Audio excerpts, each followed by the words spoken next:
problema nila to. So ito. Pakita natin, Mabsat. Pinakita ko na sa inyo ito kahapon pero pag-usapan natin ito ng mas malalim. Dali lang. Alright. So ito nga, Mabsat, di ba? Pakita ko sa inyo. Ito na. Share. Sa mga bagong pasok dyan, Mabsat, huwag kalimutan mag-like and subscribe kay Maestro. Ito, pag-usapan natin itong main topic natin, Mabsat. Itong si Digong, no? Nako po. Oh, nakita niyo na ba ito? Malamang, no? Initial evidence, guys. Initial pa lang to. Agoy! Paano na ang gagawin nyo dyan? Oh, Duterte at ICC. Over 8,500 pages of document. Biro nyo yun, 8,500. Isang page pa lang. Ilang minuto na. How much more? Yung 8,500. Almost 16 hours of audio-video material. Laka ba? Problemado ang kampo ni Digong dito, Mabsat. Bakit? Tingnan nyo naman, 16 hours. Isang kwan lang yun, isang pasada lang yun. My goodness, sa ebidensya. Ilang hundred of thousands of articles yan. Mga items of articles, mga ebidensya. Sa isang page, out of that 8,500, ilang ebidensya ang nakalagay dyan sa kada page. Naku po, mamumroblema talaga sila dito. Di nila alam ang gagawin nila. Oh my goodness. O siya, pakinggan to lang. Tingnan natin dito, guys, ha. Tingnan natin mismo yung article nito. Sigurado mamumroblema dito si Digong, mga kabsat. O ito, tingnan natin. O siya. Here we go. Puntahan natin yung main article. Tingnan nyo, guys, ha. Initial pa lang to pero grabe. Nabsa to. Initial evidence versus Duterte at ICC over 8,500 pages of documents. Oh my goodness. Wala na. Game over na to. Almost 16 hours of audio-visual. Kailan nilabas to? April 18, kahapon lang. Holy Friday. Nilabas ito ni John Vic Mateo. Initial evidence against the former presidents include 8,556. May 56 pa pala yun, no? Pages of written documents, 9 photographs. Oh, may 9 na pictures. And 30 audio. Nawala. Saan na napunta yun? Tumalo na. Andali. 30 audio-visual files with a total running time of 15 hours and 55 minutes. Agoy. Presentation pa lang yan ng ebidensya. Ganyan nakatagal. Thousands of pages of written documents and hours of audiovisual materials will form part of the evidence to be presented against former President Rodrigo Duterte at the International Criminal Court. In April 4 filing, ICC prosecutor Karim Khan told the pre-trial chamber judges that they are still in processing of determining the overall quantity of written and non-written documentary evidence that will present during Duterte's confirmation hearing, which was provisionally set on September 23. But at the minimum, he said, this will include the majority of the evidence cited in the original applications for an arrest warrant against the former president. This include 8,565 pages that comprises 421 pieces of written evidence, 9 photographs, and 30 audiovisual files with a total of running time of 15 hours and 50 minutes. The prosecutor also expects to rely upon the further documentary evidence identified in each review of the collection and collections during its ongoing investigation. Nako ba, read the public dedicated version of the file released on Wednesday, April 16. The documentary evidence, including non-written items, relied upon the prosecutions is predominantly in the original language of either English, Tagalog, Cebuano, The prosecutions will ensure all materials is made available on its original language with transcription, translation into English where necessary. Hala. During the course of investigation, SCAD noted that the prosecution has collected a significant volume of documentary materials that requires legal review prior disclosure. Ito na guys, ito yung malupit. Kala, ba't mayroong kanto? Paano ba tanggalin to? May lumalabas na ads eh. Dali lang ah. Hindi na pwede matanggal. Jessica Parker that played Carrie. Ay, may video. Teka lang, video pala to eh. Paano ba tanggalin tong video na to? Nako, nakakakuha na siya. O to, this includes 129,358 items. Hala! Ay, grabe to. 129,358 items in each relative database and another 48,235 items for 100,856 pages in another database that are currently in the process of being registered. Naku po, ang dami niyan guys. Mauubos ang oras. Goodbye na. Finish na talaga. Naspak, di ba, Melanie Enriquez? Goodbye. Naku po, mga kakabsat. Paktay na. O, ano pa sabi dito? The prosecution intends the review each database on a rolling basis and disclose any relevant materials as soon as practicable, said the ICC prosecutor. April 4, filing was in compliance with the earlier order of the ICC pre-chamber trial or pre-trial chamber 1I or I, which require the prosecutions and defense to disclose information and submit observations ahead of the confirmations hearing. So far, the prosecutions already disclosed Duterte's defense. Itong depensa niya, 181 items lang. My goodness. Yung depensa niya, 181. Samantala yung sa kabilang panig, mga absat, 85,000. My goodness. Ay, 8,500. Nako po, 8,500 pages. Naspak. Another 160, including the 15 audiovisual with a duration of over 5 hours are also expected to be disclosed to defense starting April 7. The witness, according to Khan, that they intend to call a maximum of 2 witnesses to testify viva voce at the confirmation hearing. Nako, dalawa lang ang kailangan nila out of the several victims. Nako, sino kaya tong dalawang to? Mukhang mabigat to.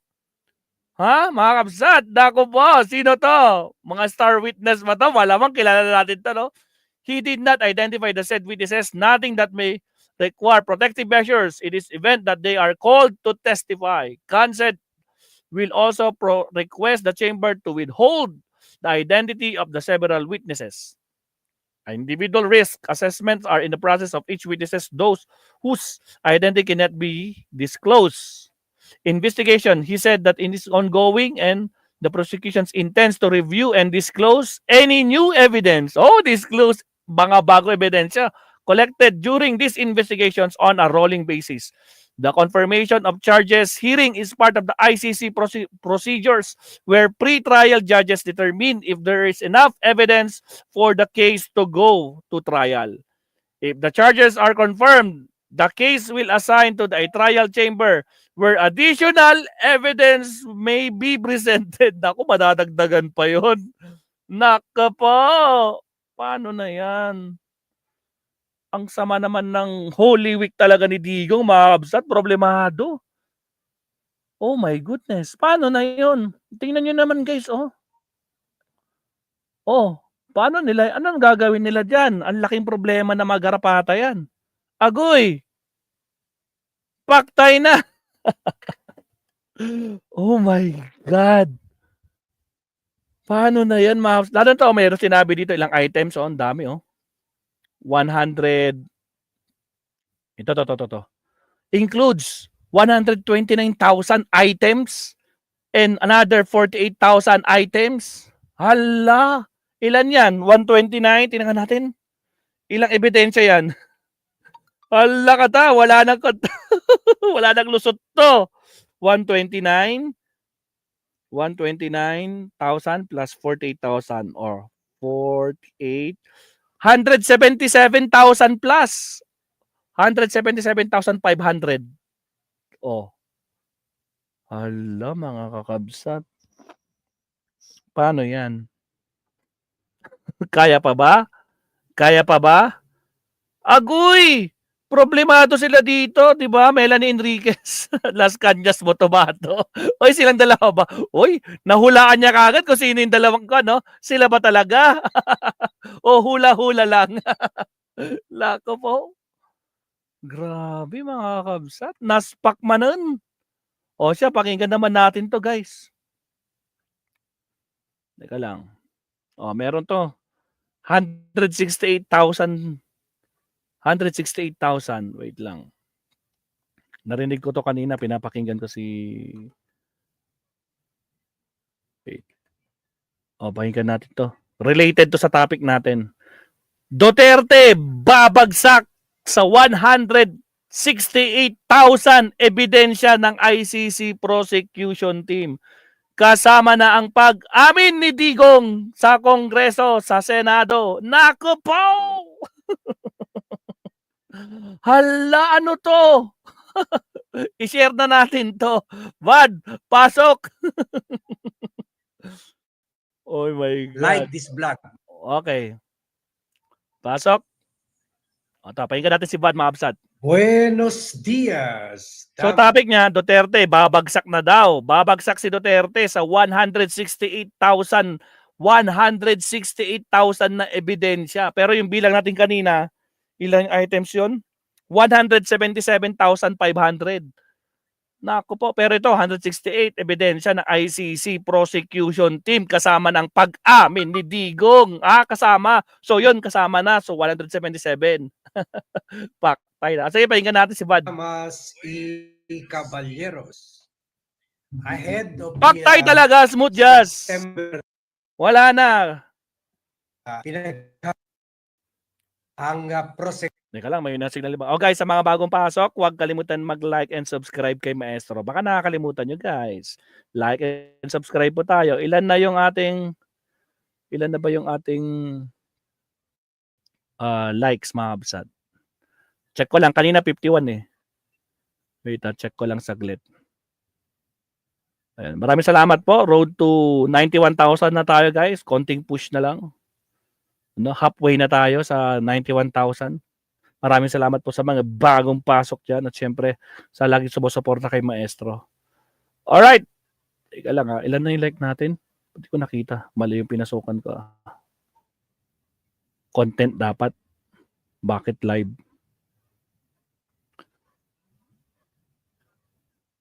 $140 likers. Maraming salamat. Okay, 200 viewers. Pasok. Vad. Pasok, Vad. Execution team headed by Ahmad Karim Khan para sa legal battle laban dito kay sa mga defense team led by British Israeli barrister Nicholas Kaufman. Yo. So earlier we made vlogs about yung mga strategies and techniques ng defense team na sabi natin as of now, unless itinatago nila yung mga seryosong legal attack nila sa prosecution, sinabi natin na parang hindi tayo impressed kay Kaufman kasi puro parang copy-paste na legal strategy lang na narinig na natin kay Harry Roque, Salvador Panelo, Mejaldea, Kitty, at si Sara Duterte. Na itong mga ito ay walang jurisdiction kasi naalis or kidnapping or extralegal rendition, extrajudicial rendition, puwersahan pag-alis ng bansa o parang kidnapping, and then yun, wala nang at saka walang nangyari na crime kasi ngayon kine-question nila kung totoo ba talaga may 30,000 pinatay. So memorize natin 'yan, yung mga argumento ng depensa. Unless medyo magaling sila magtago, pero I'm sure baka meron mas original na hindi pa natin narinig na ipepresenta na lang nila Kaufman dyan sa trial proper. Kumbaga, surpresahin na lang tayo. Sana meron, ha? Hindi yung narinig na natin na kasama na pala yung maghihingi sila ng interim release kasi yun nga, illegal daw yung pag-aresto ni Duterte. So, ngayon naman, ibabahagi ko naman sa inyo ano ang kahandaan ginagawa ng prosecution team because they have to prove two very strong objective na to show very massive, ang dami, malawak, buong bansa from Apari to Holo ang extrajudicial killing at ginamit lahat ng and massive,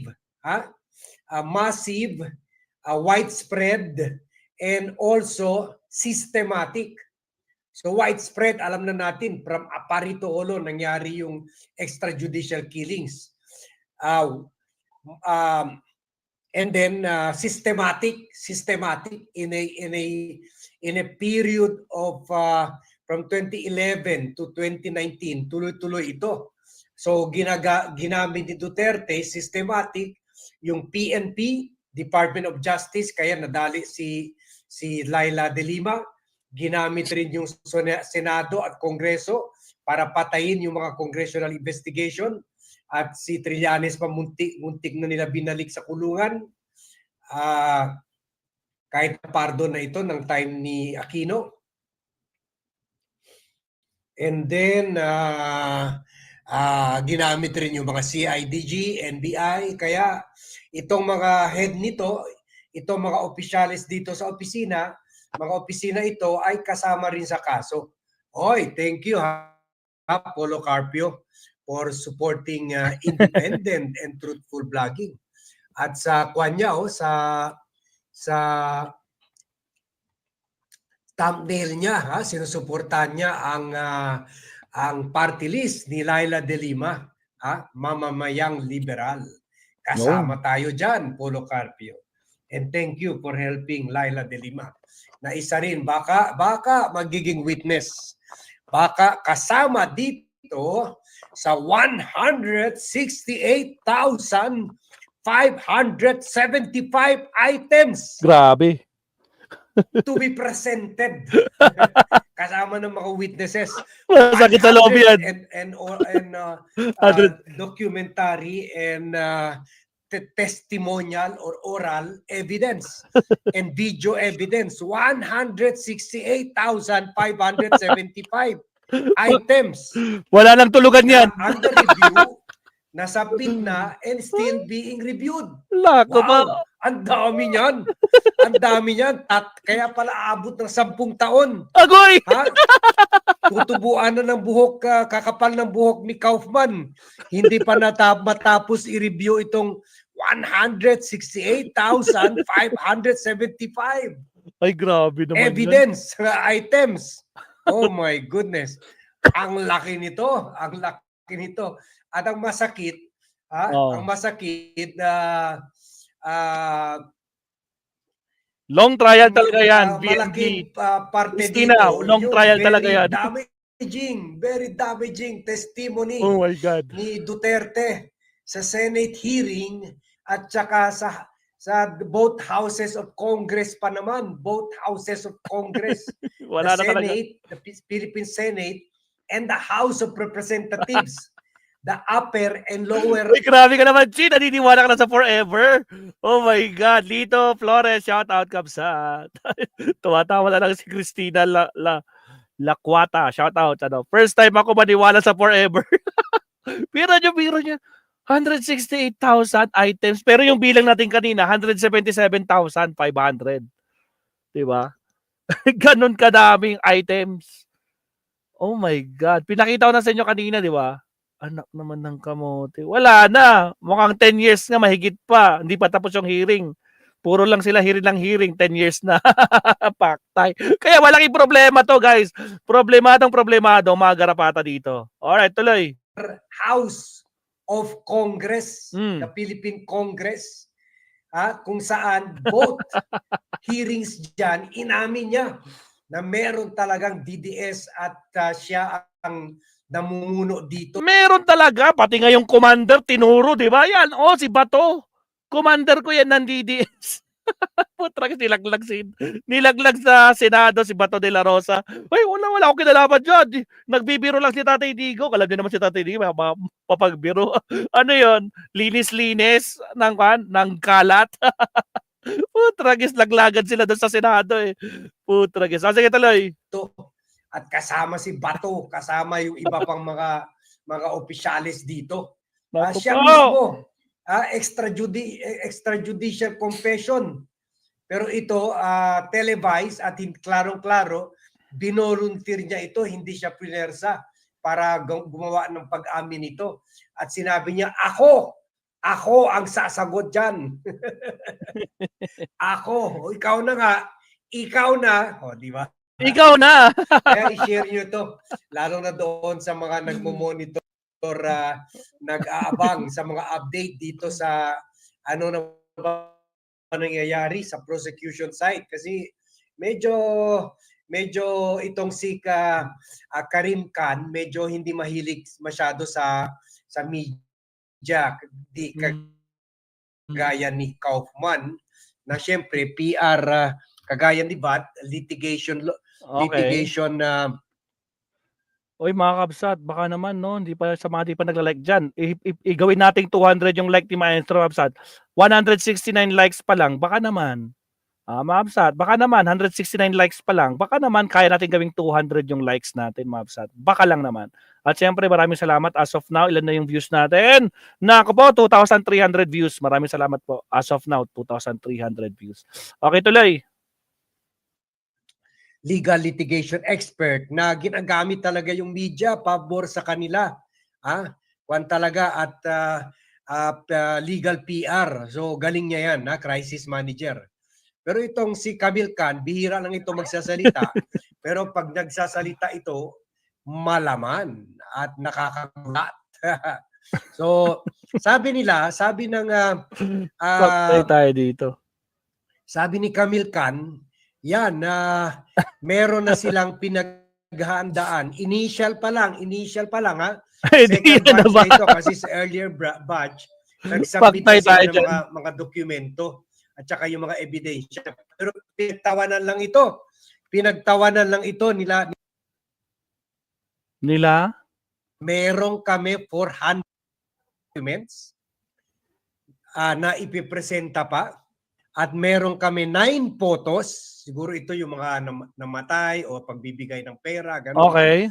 And 16 hours of audio and video files. So audio and video files, CVG, thank you very much from the US. Sana you guys will be safe there sa Tarif 1. Grabe talaga mga kabsat. I hope shout out ni Javier from Cagayan Norte. Salamat. Siyempre, suportado natin ang Amerika. I hope yung tinatawag nila transitional period, siyempre may tama rin yan sa Amerika, pero mas doble. Wow, 185 na guys. Konti na lang, 200 na. Kasi 30% ng mga nagmamatch yung like natin sa viewers. So we have 184 viewers. Meron tayong 185 likers. Pero for sure, marami pang di nag-like dyan.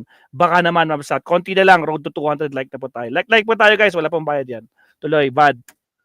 Exported goods nila papunta sa Amerika.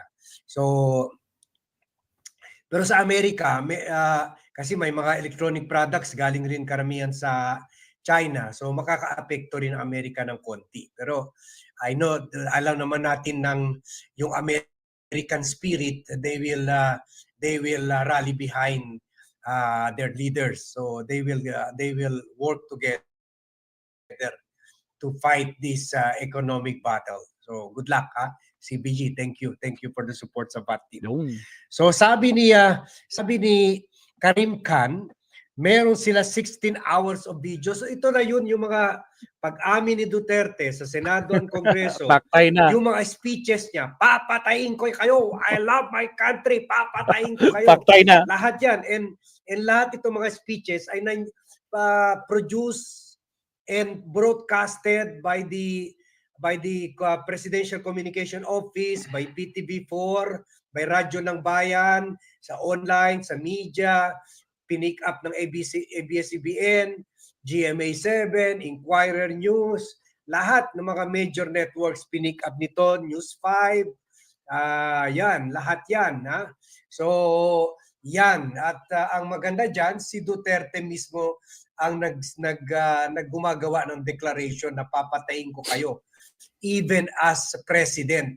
At siguro pati na yung mga ganyan na sinasabi niya, paulit-ulit na sinasabi niya sa mga interviews niya, sa mga press con niya, at saka sa mga maisug rally, even after stepping down as president.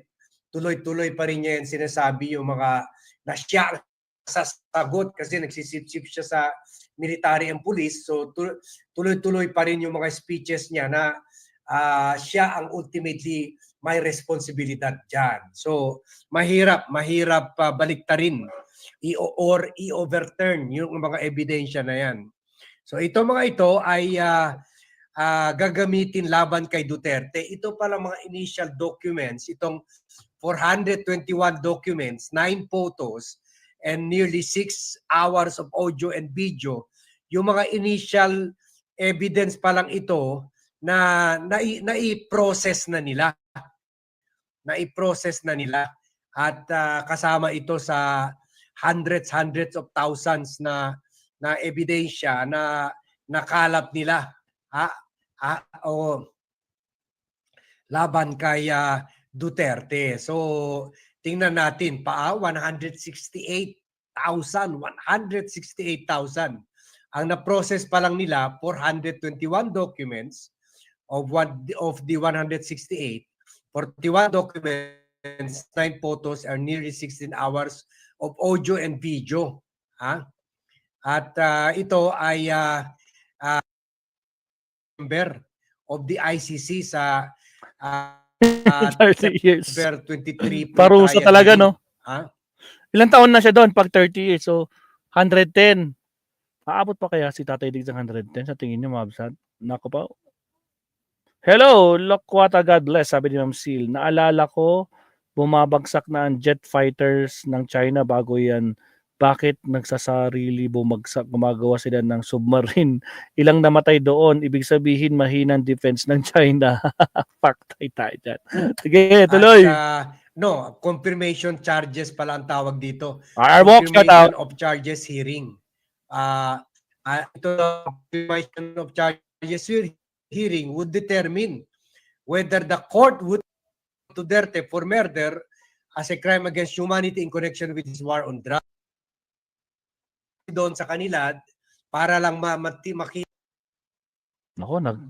confirmation may signal kung ituloy ba yung kaso. Kung doon pa lang iba ay lulunurin na nila si Duterte, babahin nila ang defense team nila Kaufman ng ganitong karaming ebidensya, baka iiyak na lang ito si Kaufman during the hearing.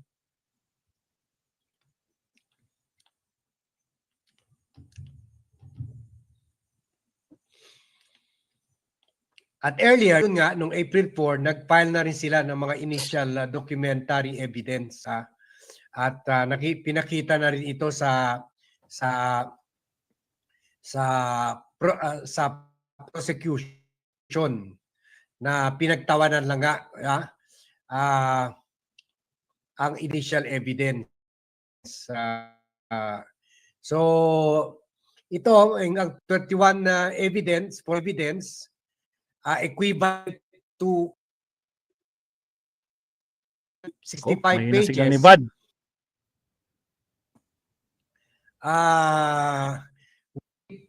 Presented to the court formally. At kwan pa lang ito, initial batch pa lang sa 168,575 items. Rosana Toral ba, shout Ito out? ay written in English, Filipino, or Cebuano. Number ng alin? Dagdag pa Phil ni Comila, Karim kaninong Khan, number? Number ng alin?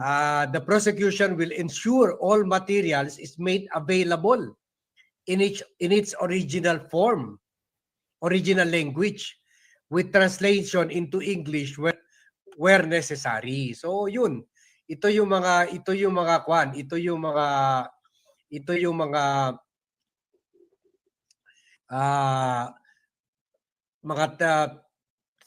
original testimonial evidence na siguro may subtitle, pero kung ang victim, pagka mag-anak ng biktima ay Bisaya, siyempre magsasalita ng Bisaya.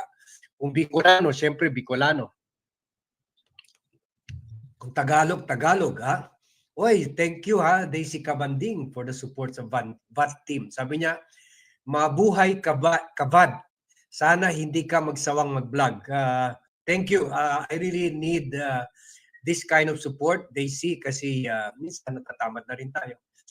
Nag-rest na tayo Good Friday, parang sabi ko, i-extend lang kaya Sabado de Gloria. Pero naisip natin, mag-gloria rin yung mga magnanakaw at mga killer at mga nagba-blaspheme sa Diyos natin na sinasabi stupid God. Kung hindi tayo magsasacrifice rin yung time and effort natin, kasi ngayon I could have extended my stay doon sa La Jolla. Wow, La Jolla. Luxury resort, ha? Kahit gusto ko sana mga bata at okay sana kahit 13,000 pesos per room per night, 3 room kinuha namin, pero mapuntahan nga si Sir Bad dyan sa Zamboanga. Actually, may pinost akong Zamboanga pictures ko kanina lang. Sabi ko, hindi pangit yung signal sa room. Pangit yung signal sa room. Ginagamit pa natin ng globe, globe USB. Kaya sabi ko, wag na, uwi na tayo kasi kailangan bumalik na ako sa vlogging bukas. So, nakita niyo, pangit talaga ang signal. Bataan na yun, no? Bataan na yun. 13,000 a night na room na yun. Sira pa rin. So, hindi problema si Bat. Problema talaga yung signal sa Pilipinas. At syempre, problema rin partly ni Bat kasi wala akong team. Yung ibang mga vloggers, nire-record muna nila, inaayos muna yung team, saka ina-upload. Yung ganon, almost perfect yung recording nun. Pero kung live ang gagawin mo, depende yan kung lakas ng signal. Live ang ginagawa natin kasi kaya yung last vlog natin doon very pixelized, yung tinuro ko kayo doon sa kwan na yun, sa lugar na resort na yun, ang pangit ng signal. Kaya sabi ko, sige, wag na lang natin i-extend ito. Magbakasyon na lang tayo elsewhere kung saan malakas ang signal. So yan, ha. Kaya okay, sige lang. Tuloy ang laban, ha? Tuloy ang laban and thank you again sa suporta, Daisy Kabanding. Your show of support means a lot. And everyone else who shared this vlog, who react with their comments, and who like this vlog, malaking tulong po yan para mapunta tayo sa inbox ng mga targeted audience natin. Mga bubutante, mga nagsasamba ng mga blasphemer, nagsasamba ng mga tao na tinatawag ang Diyos na stupid God, pero ngayon naggumagawa ng prayer rally sa The Hague, dinala pa yung kademonyuhan nila at kaplastikan sa The Hague, iniinsulto ang Diyos, akala nila mainsulto na ang Diyos, akala nila makalimutin ang Diyos, makalimutan na sinabihan siya ni Duterte, stupid God. Kakaawa mga ito, masyadong desperado. Natuto na ulit magdasal. Ayun lang.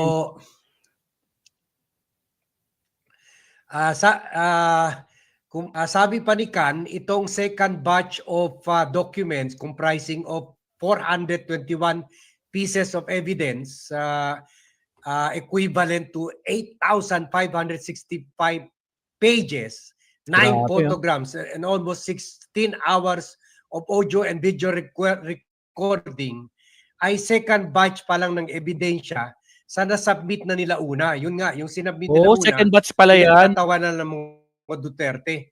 Kasi ang unang sinubmit nila ay konti lang kasi ito Okay. yung bibigyan nila sa mga sa defense lawyer for them para kontrahin nila ito. Sa nung March 28, nag-submit sila ng 181 items. 181 items equivalent to 2,878 pages of evidence implicating Duterte as alleged mastermind in the anti-narcotics campaign niya, yung Oplang Tokhang. Ha? At ito mga documents, they go way back noong April 24 when Jude Sabio, lawyer for confessed Davao Kidman Edgardo Motabato, filed a complaint called a communication against him in the tribunal. So from 2017 until now, that's ano ba tayo? 25. So that's 8 years of compilation. Kaya umabot ng 168,000 items. Yan. And then on June 6, yun, nag-file naman itong si former Senator Antonio Trillanes at Magdalo Party List Rep Gary Alejano. Nag-file sila ng supplemental affidavit sa war on drugs. Buti na lang kasi later on, itong original filer na si Camilo Sabio umatras. Either siguro tinakot or alam nyo na, cling ng mga Duterte. Marami sila niyan. Anong So, cling buti na lang, yan? Nag-file din sila Trillanes at sila Gary Alejano.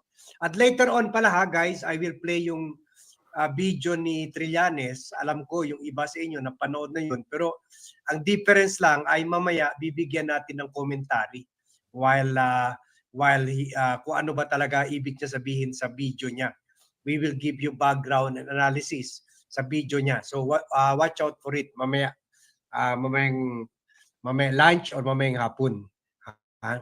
So yan. So yan po ang update dito sa issue ngayon at yung paghahanda na ginagawa yung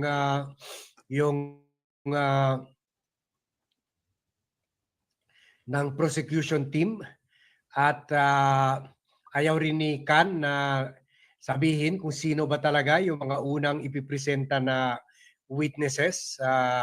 Pero siguro kasama na dyan si Arturo Las Cañas o baka si Edgar Matubato or baka kasama rin si Laila De Lima.